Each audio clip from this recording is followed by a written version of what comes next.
Mga ma'am and sir, panoodin natin itong video na to. Girls, huwag kayo masyadong tanga pagka ganyan yung partner nyo. Grabe yung lalaki na to.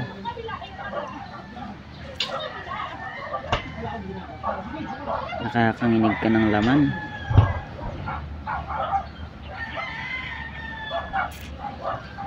Nakababaeng tao, sinakong sampal-sampalin. Grabe.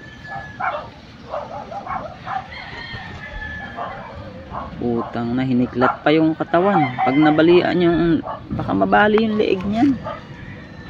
Grabe kung batakin.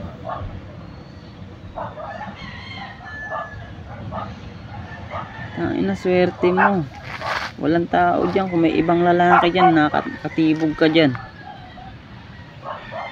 Girls, pagka ang partner nyo ay sasaktan kayo ng emotional, lalong lalo na physical, pag kaya kayong saktan ng ganyan, iwan nyo na.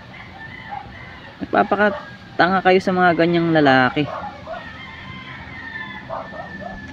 Babae, iniingatan yan, hindi sinasaktan ng ganyan.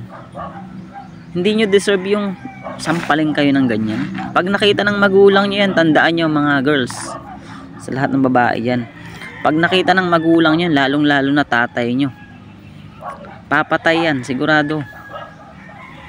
Tangina, ikaw naman lalaki ka, kalalaking tao mo, parang di babae yung sinasaktan mo. Girls, iwan nyo na yung mga gantong lalaki. Tangina, nakakapanginig kayo ng laman.